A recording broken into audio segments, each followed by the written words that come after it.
Olá, estudantes da educação de jovens e adultos, todos bem? Estão bem em casa, seguros? Família, professoras, diretoras, vice-diretoras, todo mundo bem? Eu também estou bem, estou aqui para mais um encontro de língua portuguesa e hoje a gente vai conversar sobre um pouco da nossa língua mesmo, vamos falar da escrita, das palavras, certo? Mas antes disso eu queria fazer aquele nosso momento reflexivo, vamos lá? E eu trouxe para a gente pensar hoje sobre uma informação que eu não sei se vocês já pararam para pensar, que é o quanto esse momento de pandemia, essa situação de doença, né, situação sanitária tão grave no mundo, né, não é exclusiva nem da nossa cidade, nem do nosso estado, nem do nosso país, ela é mundial, a gravidade dela é mundial. O quanto essa situação nos está colocando ou nos provocou um ócio depressivo. Já pararam para pensar nisso? Vou tentar ser mais clara na minha fala. Quando a gente usa a palavra ócio, acho que vocês conhecem a palavra ócio, né? A palavra ócio está ligada a não ter nada para fazer, né? A estar com tempo livre, sobrando, ficar... Mesmo, é saudável ter ócio, né? É saudável que a gente possa ficar livre um momento. Ai, não quero me jogar no sofá aqui, não quero nem assistir televisão, quero ficar sem fazer nada.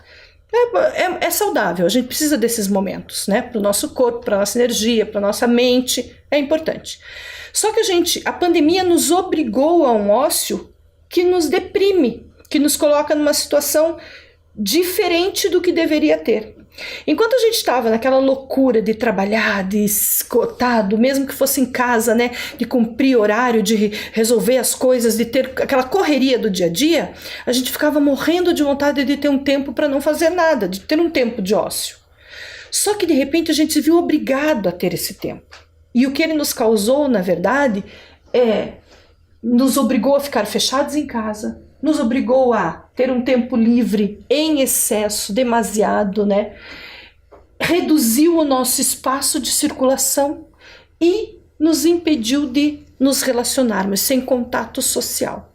Então, esses elementos da pandemia, que nos deixaram com esse tempo livre um pouquinho maior, na verdade nos deram a sensação de depressão, de tristeza, de falta de vontade de aproveitar o tempo livre.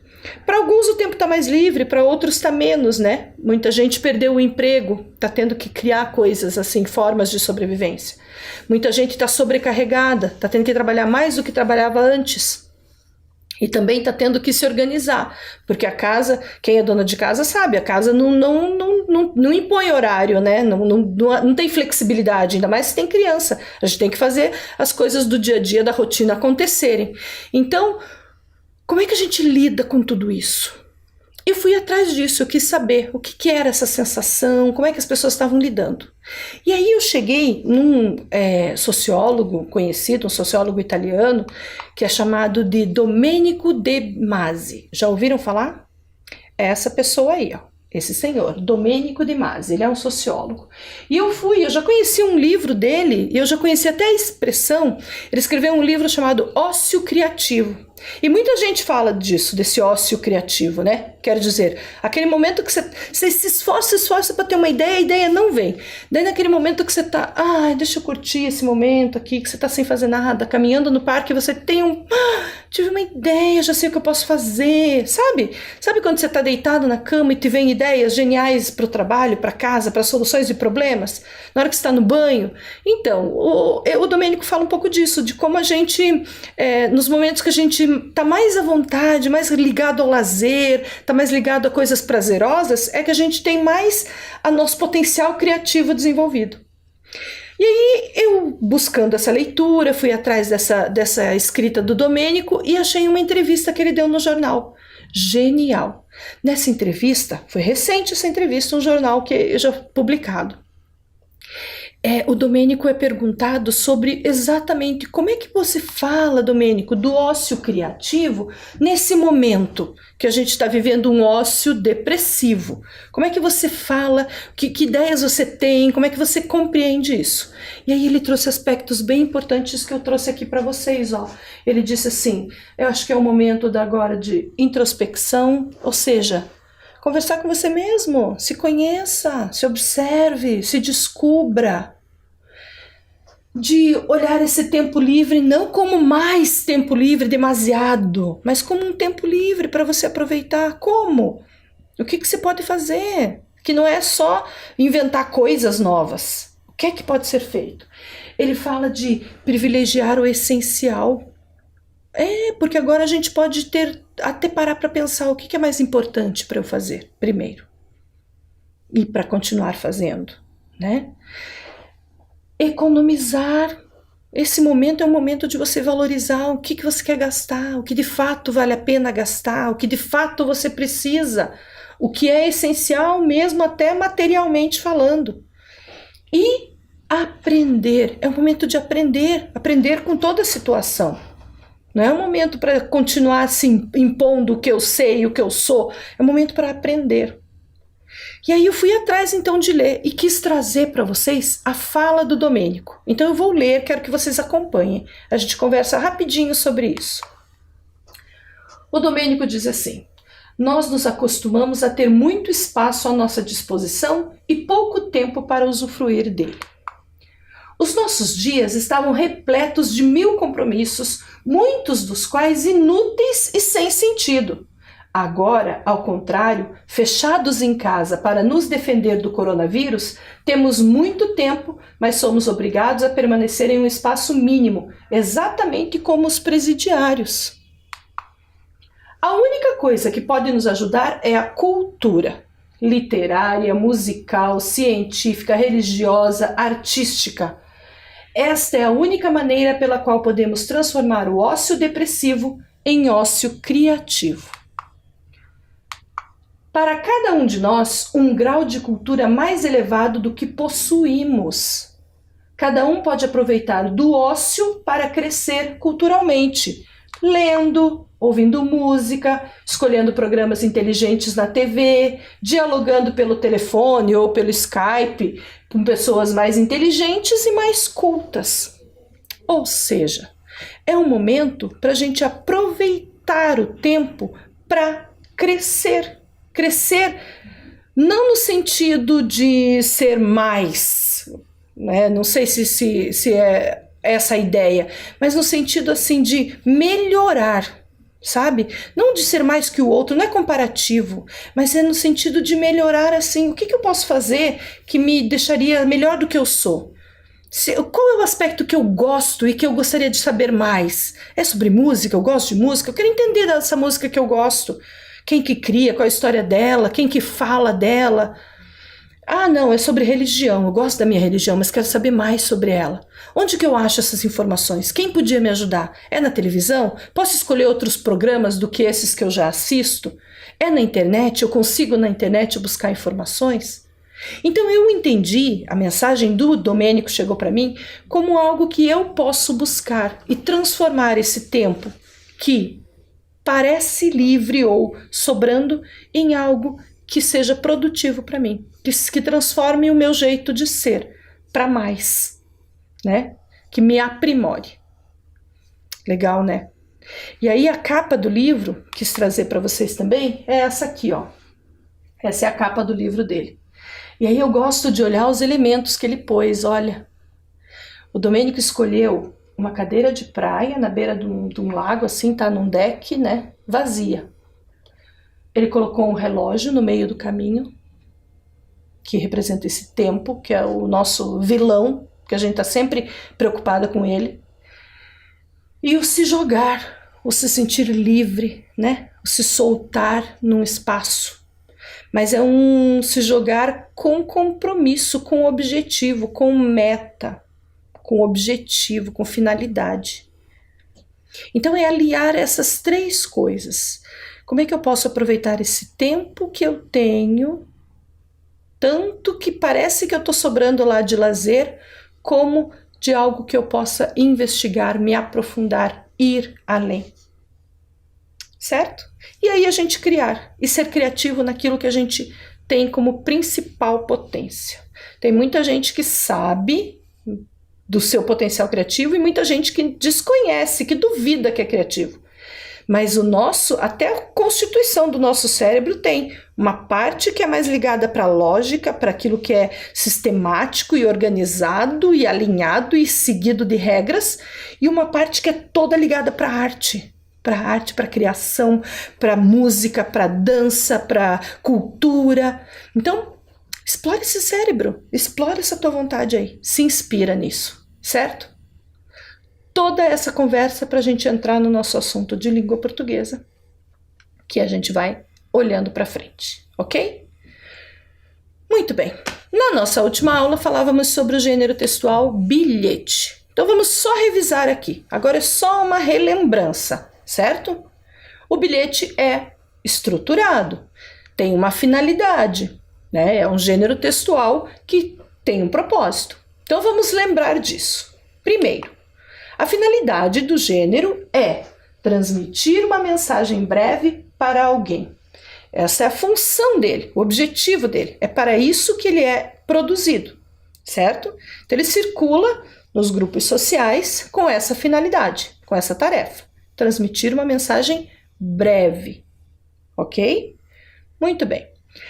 Como essa mensagem é transmitida? Como é que um bilhete se estrutura para que essa mensagem chegue nas pessoas? Então eu preciso ter um emissor, né? Quem escreve esse bilhete, para quem ele é enviado e quem receberá, né? O para quem é enviado é quem receberá. E o que essa pessoa receberá? Qual é a mensagem que ela vai receber, certo? Então esses três elementos, combinados com a finalidade, é que vão dar corpo para esse bilhete. E na hora de eu organizar esses elementos, eu vou ter a estrutura do meu bilhete, então. A estrutura dele é composta por, lembrem? O destinatário, quem vai receber, a mensagem, que é o que eu quero contar para essa pessoa, o que eu quero enviar de comunicado para ela, uma despedida, né? Quando eu digo muito obrigado, eu agradeço atenciosamente, até breve, tchau. A gente escreve como a gente acha melhor, com carinho. A assinatura, que é a informação que a pessoa precisa para saber de quem ela recebeu, né?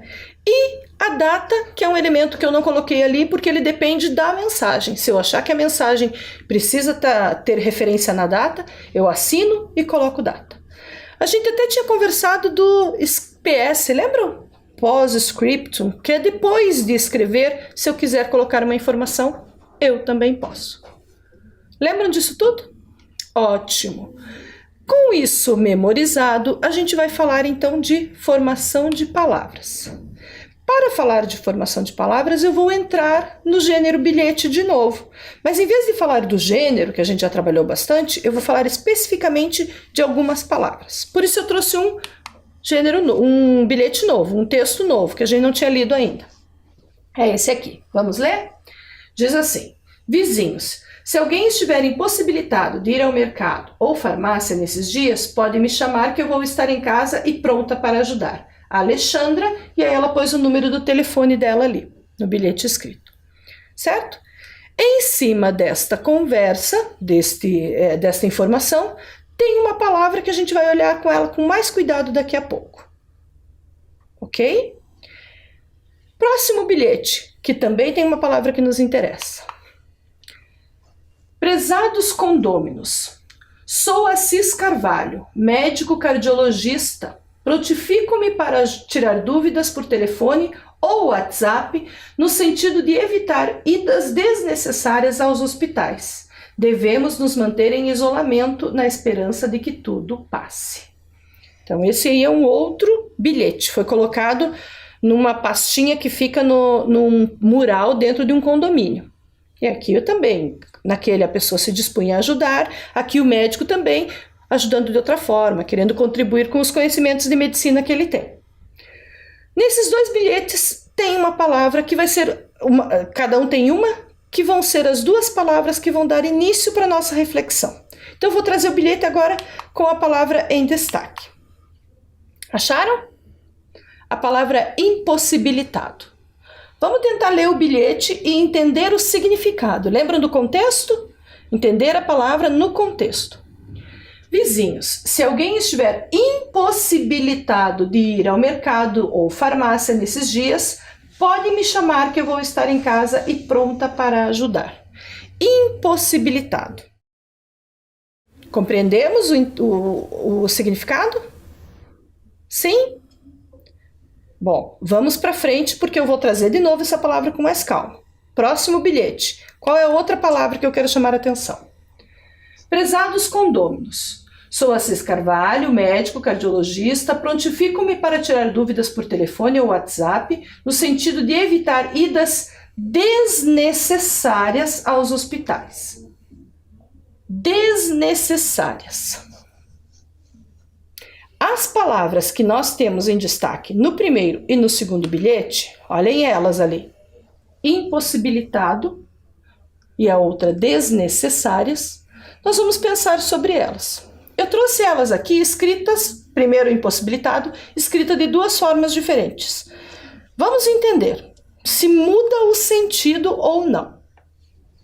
Se alguém estiver impossibilitado de ir ao mercado ou farmácia nesses dias, pode me chamar que eu vou estar em casa e pronta para ajudar.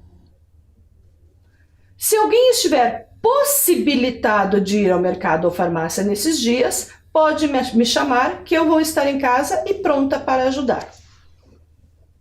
Muda o sentido? Claro que muda. O que a gente entende no primeiro? Que a pessoa que escreveu está dizendo que se houver alguém que não tem possibilidade, está impossibilitado de ir, ela está pronta para ajudar. Porque se não tem possibilidade de ir, eu posso ir no seu lugar. Estou pronta para ajudar. Na segunda forma de escrita, ela está dizendo, se alguém estiver possibilitado de ir, ela também está pronta para ajudar.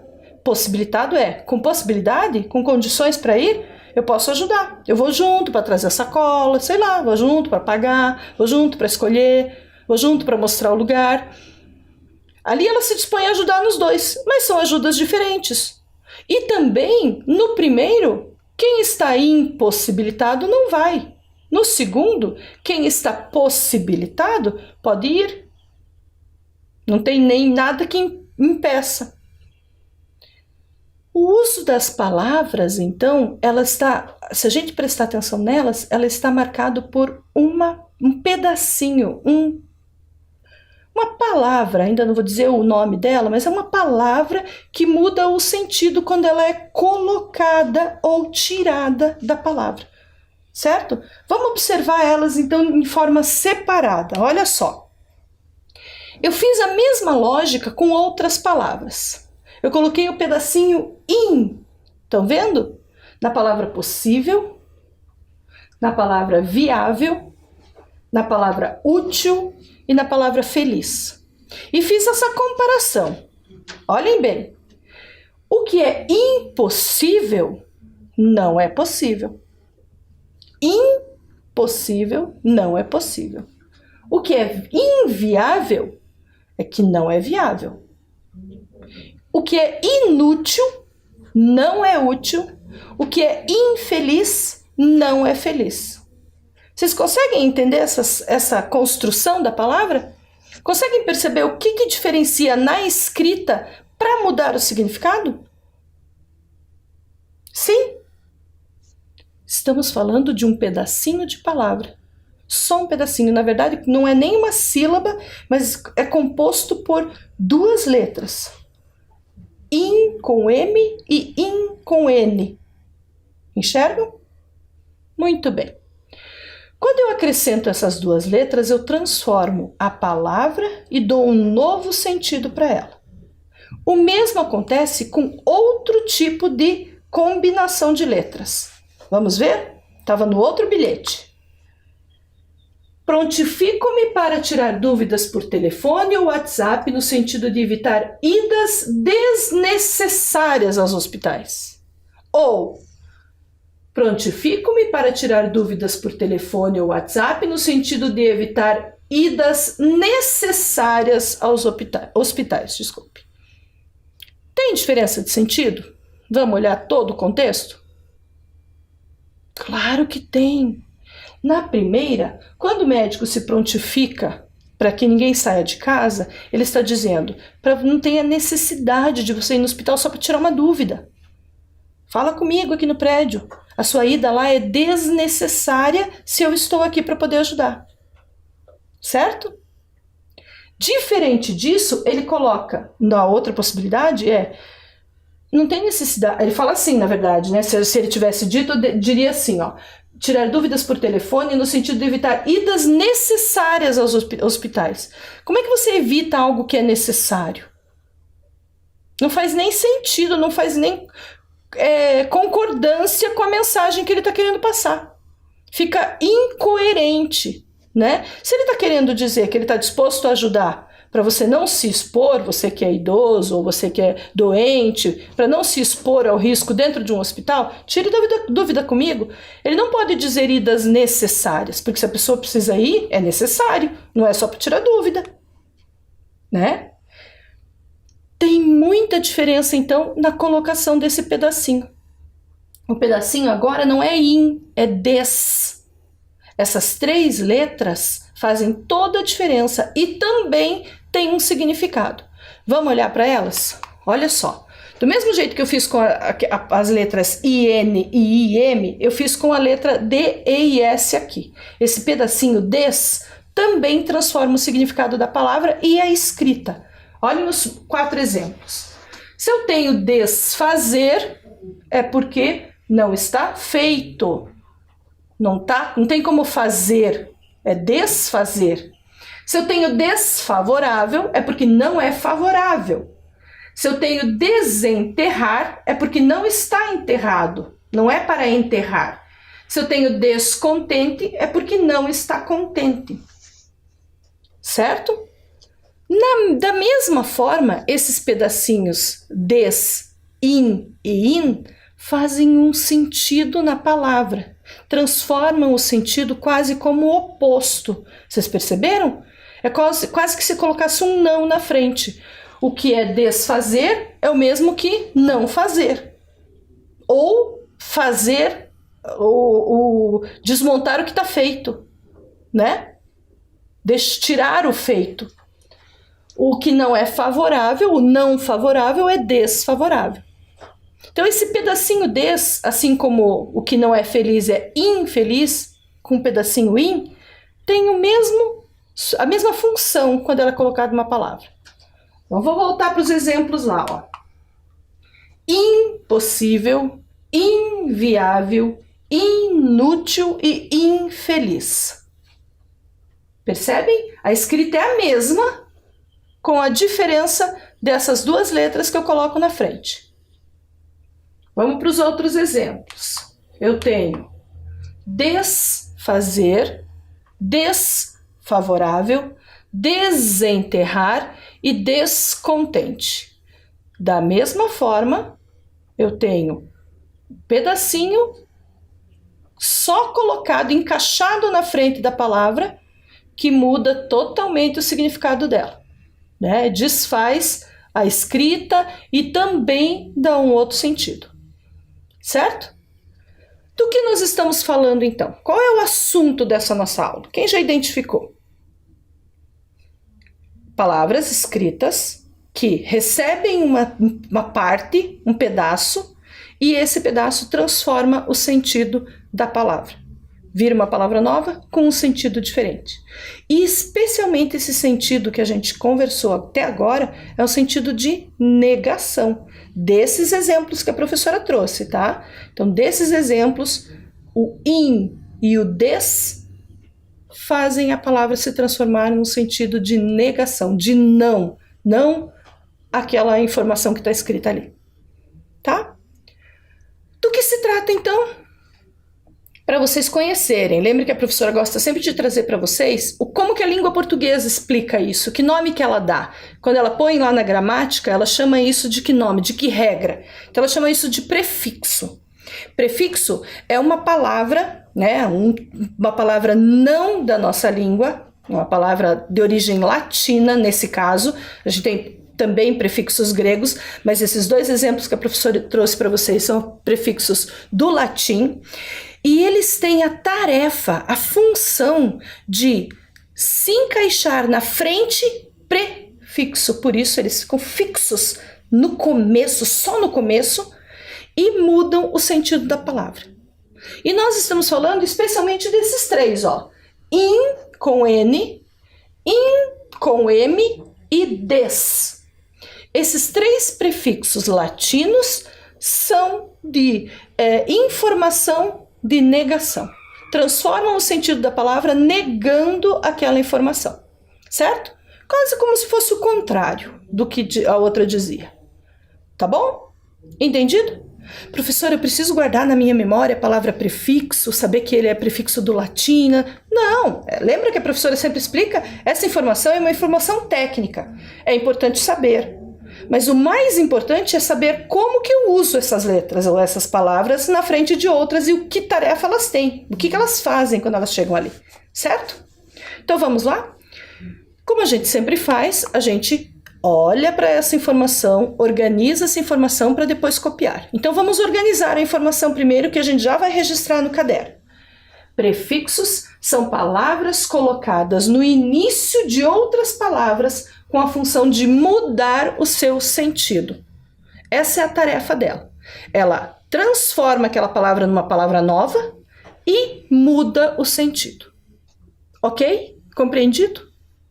Então vamos registrar. Essa informação é um pouquinho mais extensa, então nós vamos ter um tempinho para copiar com calma e depois continuar conversando. Vamos lá?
Ok, registrado lá?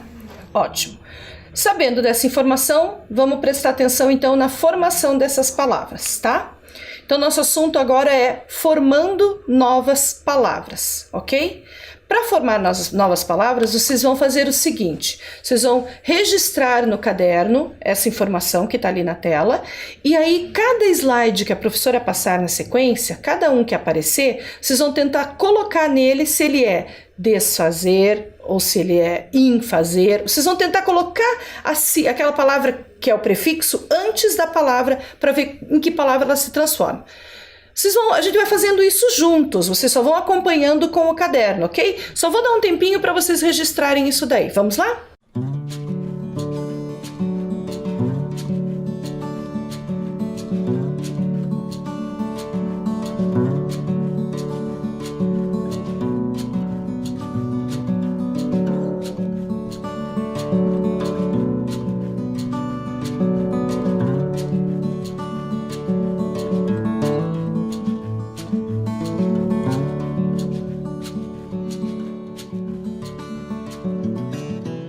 Então vamos lá. Agora eu vou passando a palavra e vocês vão escrevendo aí no caderno.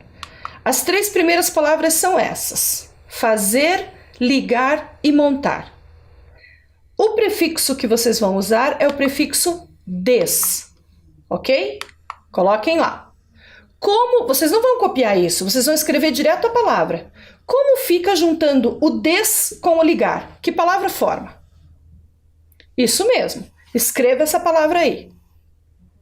A palavra que deve ter formado foi desfazer. Registrou? E agora a segunda. Ligar. Como é que você vai escrever a palavra que tem o prefixo des com a palavra ligar? Desligar. Então, acrescente lá. Próxima. Prefixo des e a palavra montar. Como é que fica a conexão dessas duas palavras? Que palavra nova surge?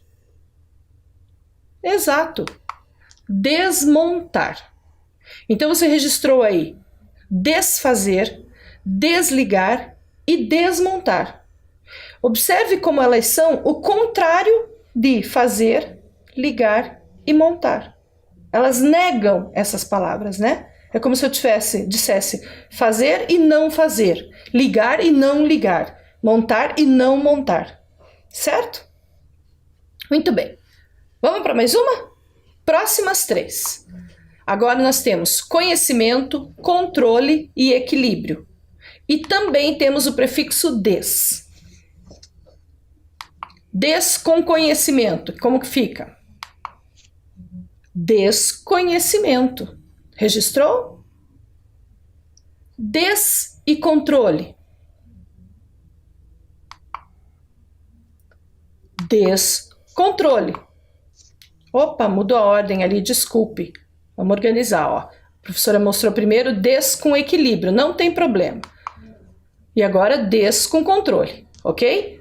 Não tem problema, mudou a ordem, mas vocês identificam, ó lá, ó. Desconhecimento, o contrário de conhecimento, ou negando o conhecimento. Controle e descontrole, equilíbrio e desequilíbrio. Parece desequilíbrio, né? Mas na hora de pronunciar vai sair desequilíbrio, ok? Por conta da sílaba que forma ali, ó, desequilíbrio, ok? Muito bem. Registraram?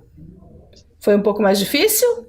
Essas palavras são mais extensas, mas não faz mal. Vamos ampliando o nosso vocabulário. Próxima. Agora eu tenho as palavras favorável, contente e necessário. E vou oferecer para vocês o prefixo des mais uma vez. Des com favorável, como é que fica? Ok, desfavorável. Des e contente. Descontente. E desnecessário. Desnecessário. Conferiram? Vocês têm desfavorável, descontente e desnecessário. Certo? Próxima. Agora nós temos a palavra felicidade, sanidade e verdade. Vamos conferir?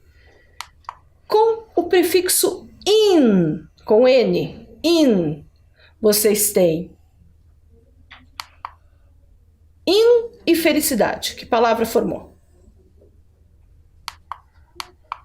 Infelicidade. Insanidade. Conhecem o significado de sanidade, né? Saúde, é o mesmo significado de saúde, é no sentido de substantivo também. Insanidade, a falta de saúde. E verdade com o prefixo in? Inverdade. Ok? Registrado? Então nós temos infelicidade, insanidade e inverdade. Outras três. Hoje nós estamos escrevendo bastante, isso é ótimo. Útil com o prefixo in. Se juntarmos com útil, fica inútil. Capaz e o prefixo in. Incapaz. Feliz e o prefixo in. Infeliz. Registraram? Inútil, incapaz, infeliz. Agora nós temos possível, parcial e pessoal. E o prefixo in. Vamos lá? Possível com o prefixo in.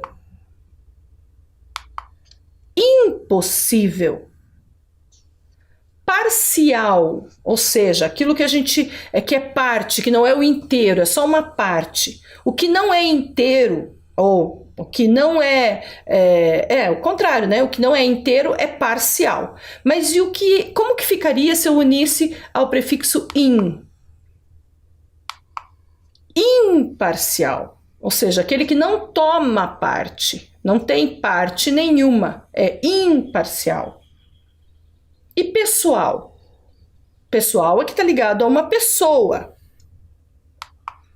Como é que ficaria o contrário ou a negação dessa ligação com uma pessoa? Impessoal. Aquilo que não é pessoal, aquilo que não está ligado direto com alguém é impessoal. Certo? Então nós registramos aí impossível, imparcial e impessoal. Essa lista de palavras que vocês exercitaram a escrita agora foi bem importante para a gente tanto ampliar o nosso vocabulário, começar a usar, prestar atenção no significado e na escrita delas e ter esse registro no nosso caderno para quando precisar de algum exemplo com o uso desses prefixos, por exemplo. Tá bom? E agora o que eu quero de vocês é o registro dessa conversa. Tudo isso que a gente conversou precisa ir para o caderno. Então vamos lá? Registre no caderno qual o significado dessas informações. Tempinho.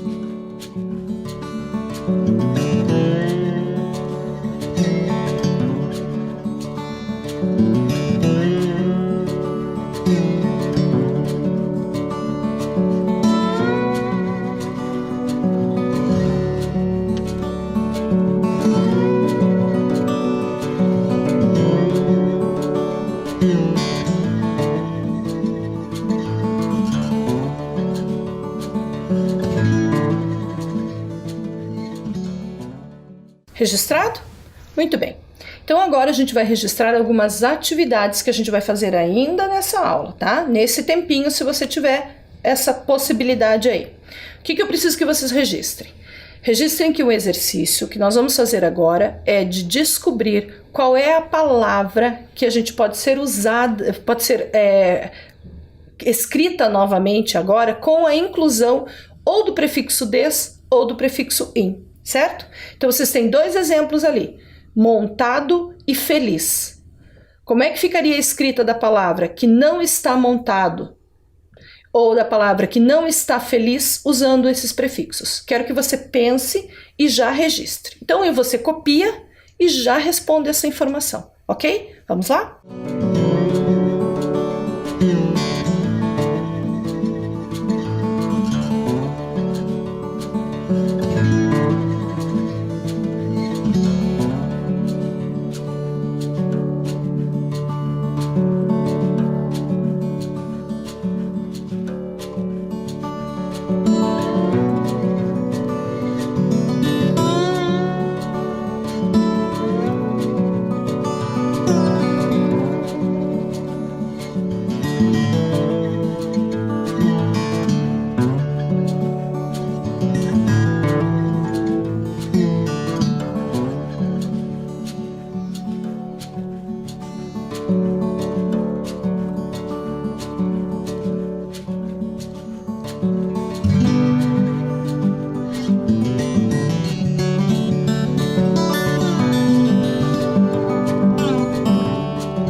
Vamos lá? Vamos conferir como é que ficou? Então lembre, vocês tinham que completar as informações com as palavras correspondentes, colocando o prefixo que desse certo também.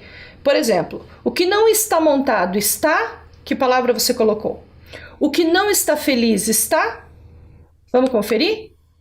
Essas eram as palavras que você ia colocar, ó. O que não está montado está desmontado. Quem não está feliz está infeliz. Ok? Colocou um prefixo em cada uma e deu certinho. Ok? Muito bem.